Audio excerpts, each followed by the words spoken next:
Playhouse presents The Lotterman Affair.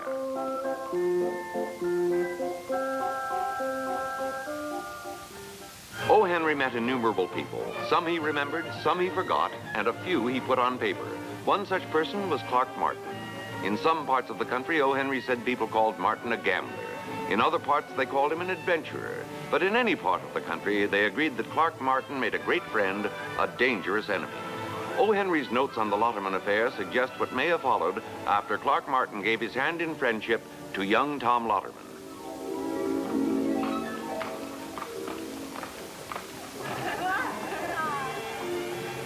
Hello, Wells. Hello, Clark. How are things going? Oh, about the same. Sounds like you have a full house in there. Why not? Food's the best, the music's good, and I give them great entertainment. Wouldn't be right if I didn't do business. Say, I have a date with Tom Lotterman. You seen him? Yeah, he came in about 10 minutes ago. You'll find him at the bar at one of the tables. Clark, I want you to do me a favor. Sure. Tell him he ought to stop coming in here. Are you kidding? Between the money he loses at your tables and the action he gives your book, you can practically retire. Yeah, but his kind of dynamite. They figure they own the world. When they lose a couple of times, they start betting with IOUs. I've got enough paper to open a stationery store, all signed by Lotterman. How much does he owe you? The last count was $50,000. And that's not good. It's a nice round figure anyway. My partners don't agree. So tonight I leveled with the kid. I told him to pay up by Friday or else. I must say your partners aren't very original. Neither is the way they treat a guy that doesn't pay. I don't like that kind of talk, Wells. Then tell him to get the money. And convince him to stay out of here. Believe me, his business I can do without. Too bad you didn't think of that before.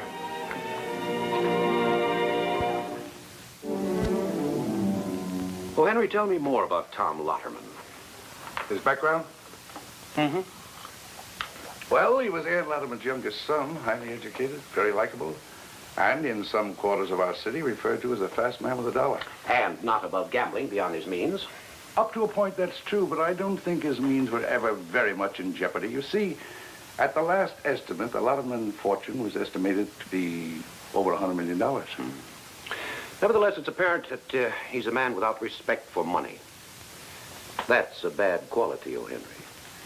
You may be right. How about Clark Martin? Was he cut from the same cloth? Well, using your phraseology, there wasn't enough cloth to make more than one Clark Martin. He was quite a fella. In other words, he was respectable. Depends on how you define the word. Martin loved life. To him, it was an excitable challenge. As a boy, he worked building the railroad out of Kansas City. And once, he gambled 10,000 head of cattle on one hand of stud. Well, what happened? He won, became the owner of the biggest gambling house in New Orleans. Then he's nothing but a gambler. Perhaps. Still, he was among the first to charge that hill at San Juan with Teddy Roosevelt. How did he happen to meet Tom? Accidentally. And for some strange reason, Martin liked him. Maybe saw something in the boy that nobody else saw. Or saw an opportunity to feather his own nest. Well, a lot of people thought that. Now, suppose I continue with the story, and we'll find out whether you were right. Go ahead. Well, knowing Tom, Martin went directly to the gambling room. Couldn't find him, so he headed for the bar. Hello, Tom. Hello, Clark. How are you? I want to talk to you. All right. Will you do me a favor? Certainly. My luck's been a little bad lately. I know it's bound to change, but right now I'm being pressed by Wells. So I heard. He wants $50,000 by Friday. Let's take a table.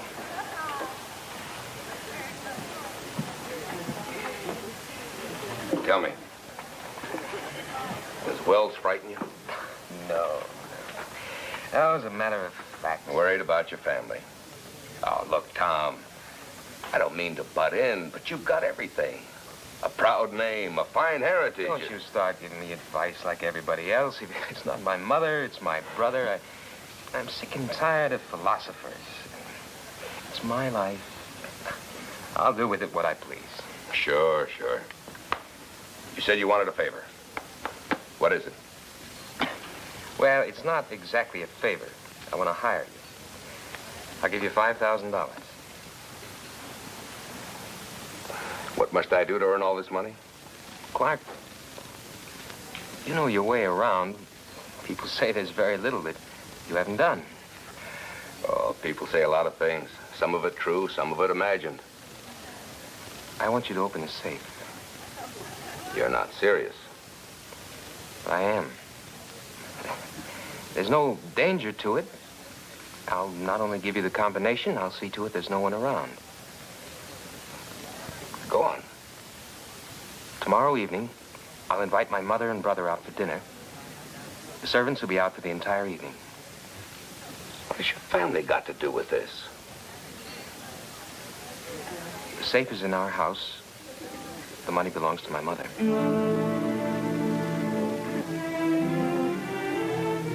I'll think it over. If you don't hear from me by 3 o'clock tomorrow afternoon, you'll know I turned it down.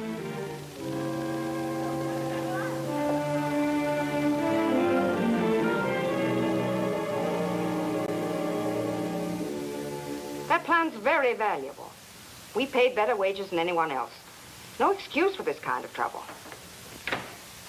I'm not interested in excuses, Charlie. I want results.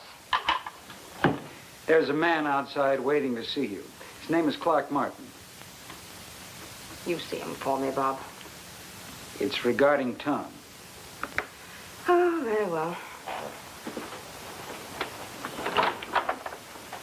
Well, thank you. You'll pardon me for interrupting, but I felt it was necessary. Your name's Martin? That's right, Clark Martin. The newspaper writers call you the luckiest gambler in America. Only sometimes. What is it you wish to talk about, Tom? I think Tom would rather I spoke only to you. If you don't mind, Robert. Mr. Martin, I'd like to make one thing clear. I didn't ask Robert to leave because I thought you or Tom would wish it, but because he's had to endure these embarrassing situations before. I could see no reason for his having to do so again. But what makes you think this is an embarrassing situation? Isn't it? Yes, I suppose you're right. Mr. Martin, I'm not entirely encompassed in iron, cotton products, and transportation. I'm also a mother as well. I know my 2 sons. I know what to expect of each of them. What is it this time? A woman or a gambling debt? Gambling debt. Do you? No. Well, then why are you here? Well, tell you the truth, I don't know. I do know I mean to ask you for $50,000. Oh, blackmail. No. No, the $50,000 is for your son, Tom. Well, if you'll forgive my saying so, from what the sports writers say, you don't seem the type to play John Alden. Well, perhaps I should also add that if I succeed in getting the money for Tom, I also receive $5,000 for myself. At least you're honest. Why did Tom send you? He doesn't even know I'm here. And how are you supposed to get the money? Rob a bank, perhaps? The important thing is I came to you. Mr. Martin, do you have any idea how much $50,000 might be? Yeah. Yes, I was a lot of years learning it. Tom's had that amount several times. Unfortunately, he could never keep it. Is that his fault? What do you mean? Mrs. Lotterman, do you believe a boy brought up in all this has much of a chance to know what money really means? Robert does. Tom's different. No 2 boys are the same. Oh, Mrs. Lotterman, I've spent a lot of time with your son, Tom. He's a fine, sensitive boy, but he's lonely. He doesn't believe he fits in your world. Mm-hmm. That's my fault? Have you ever done anything to make it different? Mr. Martin, I think you'd better leave him without the $50,000. Robert on one side, Tom on the other. One fits, the other doesn't. Mrs. Lotterman, a little while ago you said you were a mother and a businesswoman. Well, Tom needs the part of you that can't be written on a balance sheet, and he needs it before it's too late.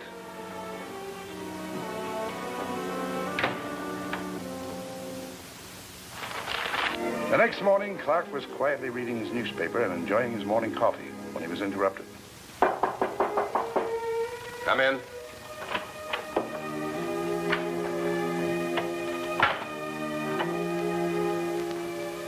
Mr. Martin, Yes? I realize it's rather early. Of course not. Sit down, have a cup of coffee. No, thanks. Mother asked me to bring you over right away. Why? Mother didn't say, but it must be important. My carriage is downstairs. Perhaps we better go. I don't imagine your mother's the type that likes to be kept waiting. Mrs. Lotterman? May I be excused? No, this time I want you to stay, Robert. Mr. Martin, I'm afraid I owe you an apology. What for? Well, yesterday, you indicated I hadn't done a very good job of rearing Tom. I resented it. I shouldn't have. You were right. What made you change your mind? We'll come to that presently. First, I want to ask you a favor. And that is? The truth about Tom. All of it. I want to know exactly what kind of trouble he's in. It's not a new story, Mrs. Lotterman. Tom has been allowed to drift, became bored, started gambling. Gambling became a habit. A habit no one in this house made any honest effort to break. Very simply, he owes $50,000 to some very practical men, and they want to be paid. Then he's worried about his safety. More worried, I should say, about what public knowledge of this might do to you. Strange hearing of Tom being interested in anybody but himself. What would you know about this, Mr. Lotterman? Your whole life has been a sort of a training ground to take over the Lotterman empire. Where's there ever been any room in your life for your kid brother? Oh, now look here, you... He's right. We both know it. Tom's always been the baby. With an unlimited expense account and instructions to keep out of the way. I suppose that sounds very cruel to you. Truthfully, Mrs. Lotterman, I don't think this is any of my business. It wasn't. Until yesterday. I suppose to you, we're a peculiar family, Mr. Martin. Oh, I don't mean because we're extremely rich, but because of the heritage my husband left us. He was a strong-willed man with a determination to make something good of his life. And he'd done that by the time he died. Tom was only a little boy then. But already the name Lotterman was well known throughout the country. Mother, why go over all of this with a stranger? Because of what I must tell you both now. My husband had always dreamed of his two sons carrying on his business. My filling in was with just that in mind. Evidently, I filled in successfully at the office, but not at home. Exactly what are you trying to say, Mrs. Lotterman? The house safe was opened last night, and every dollar it contained was stolen. $35,000. And Tom's packed up and left. There'd be no good out. Oh, don't say it, Robert. If anyone's to blame, I am. The business always came first. Even when Tom needed me. Mr. Martin, I want you to find Tom. Find him and tell him not to worry. Here's the check I've written for $15,000 he still needs. Give it to him. I don't want anything to happen to him. I want him to come home. I'll do what I can, Mrs. Lotterman. May I take you back to your apartment, Mr. Martin? Thank you.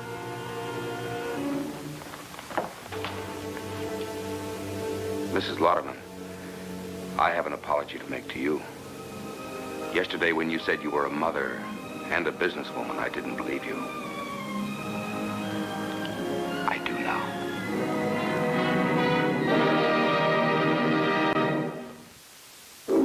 That poor woman. How deeply it must have hurt to discover her own son had robbed her. How embarrassing it must have been for her to make the admission to an outsider. I don't agree, Colonel. I don't think Ann Lotterman ever thought about the money, and I don't believe she was embarrassed when Martin told her what happened. You see, women like Ann Lotterman never run away from trouble. Nevertheless, realizing your own son is a thief, That's a bitter pill to swallow. To a man, perhaps, but to a mother, no. She spoke the truth when she wanted Tom to return home. What did Martin do about it? Well, all the way back to the city, he deeply weighed Tom's problem. Bob, too, seemed to be deep in thought. When the carriage reached Martin's apartment, Bob asked for a few words in private. Then would you please deliver a message for me? You too? Mine is quite different. Tell him I think it'd be best if he left the country. As soon as he's settled, he can contact me, and I'll see to it he receives $25,000 a year for the rest of his life. It's a real simple way to rid yourself of a complicated problem, isn't it? Just pay and get rid of it. I believe my brother agreed to pay you if you arrange for him to receive some money. Arrange this, and I'll pay you 5 times the amount he offered. This must be my week for collecting fees. Tell me, Mr. Lotterman, have you ever been in trouble? Never. You're a very lucky boy. Or is it that Tom inherited all the bad in your family? Martin, I don't intend for you to make me out the two-headed monster. I love my brother, but I don't intend to see him go on breaking my mother's heart. And by banning him from her life, this solves it, huh? There's an old adage, and I hope it holds true. Out of sight, out of mind. Where Tom is concerned, this might be a good idea. I don't believe you care whether your brother lives or dies. There's a big estate involved. And with him out of the way, you... I had that opportunity a long time ago. How? He's not my brother. His parents were employed by my family. When he was a year old, they were killed in an accident. He was raised in our home. And Mother and Dad decided to adopt him. But since I was the one who'd be most affected, they let me make the decision. Did the adoption go through?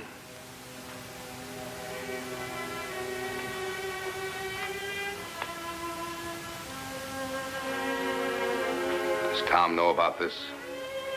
No. The 3 of us thought he'd be happier not knowing. I think you better go home. Your mother may need you.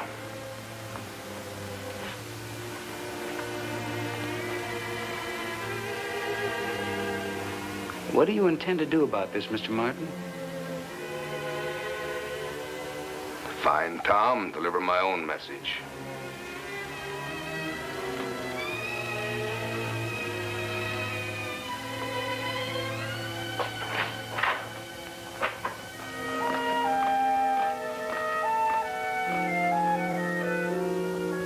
Instead of drinking it, why don't you crawl in the bottle and drown yourself? Why don't you go away, Martin? You bore me. And you turn my stomach. What's the matter? Sore because I saved myself $5,000? No. It's only because I let a punk like you make a sucker out of me. I figured you were a kid, frightened because you were caught in a jam. I thought you were worth helping. Now I'm sorry I even lifted a finger. Oh, that's a dilly. What did you do to help, Martin? Turn your back and walk away? Joe Phillips gave you $50,000 last night. Where do you think he got it? From you? That's right, boy. Oh, I didn't know, Clark. I'm sorry. As soon as I can, I'll pay it back. Sure. That ought to be easy for you. All you have to do is rob the same safe again, huh? What are you talking about? Your mother asked to see me this morning. She figured you must be in an awful jam to take $35,000 from her safe. And then she gave me a check for $15,000 to cover what you owe Wells.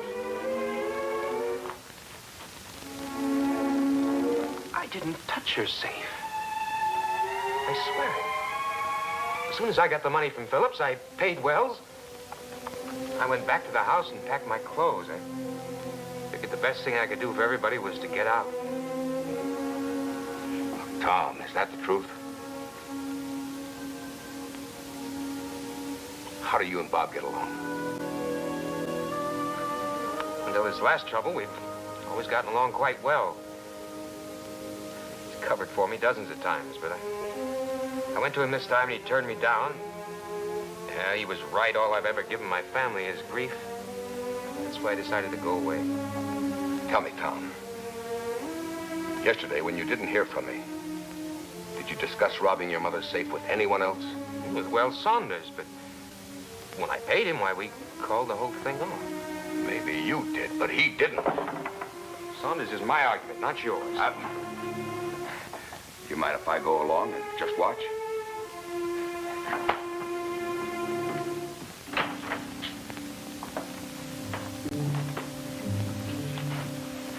It's polite to knock.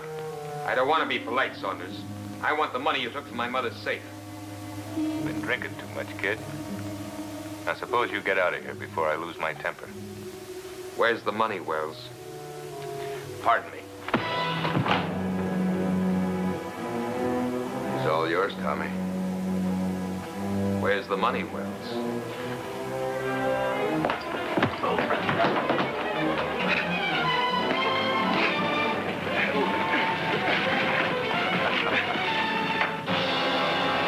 That's the whole story, Mrs. Lotterman. I took the money out of your safe, not Tom. What would you suggest I do now, Mr. Martin? Well, I think if you promise not to press charges, Mr. Saunders here would close his club and leave town. How quickly can you go? Within a week. 48 hours is my limit. If you're still here by then, I'll call the district attorney. Is that clear? It's not very long, Wells. You better get moving. Yeah. Did you really thrash that man? Just what your father would have done. Thanks, Millie. I think you're really growing up at last. It seems we still owe you $50,000, Mr. Martin. I'll write a check for the amount. Oh, I don't believe that would do, Mrs. Lotterman. You see, it's Tom's debt. He's going to have to pay me himself. Did you deliver my message, Mr. Martin? Oh, I'm sorry, Bob, but things happened so fast I didn't have time. What are you talking about? Oh, nothing important. Besides, Bob can deliver his own messages. Tell me, do you think you can find a place for another Lotterman in our business? Because I know one who's going to need a job. The office is still there, and it's yours, Tom. Well, I think it's a little big for me right now, Mother. If Clark doesn't mind waiting for his money, I'd rather start learning from the bottom up. Guess I'd better talk to personnel. You know something, Tom? I've got a hunch that they'll find something for you. Something that might even offer a future. Well, before you talk to anyone, I suggest that you get out of your clothes and take a bath. And Mr. Martin, will you please stay for dinner? I want to talk to you about joining our firm, too.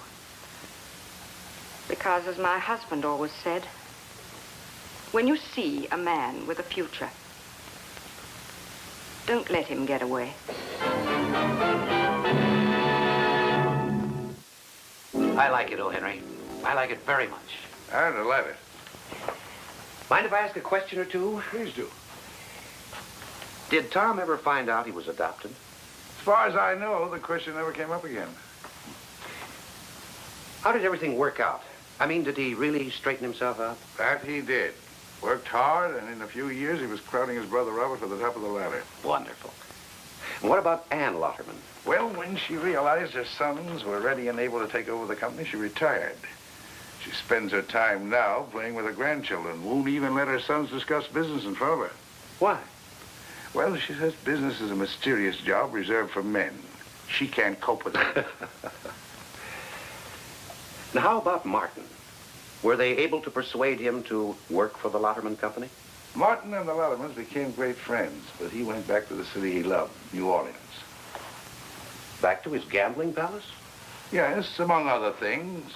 Cattle ranch, tobacco plantation, sugar refinery. I thought he was a gambler.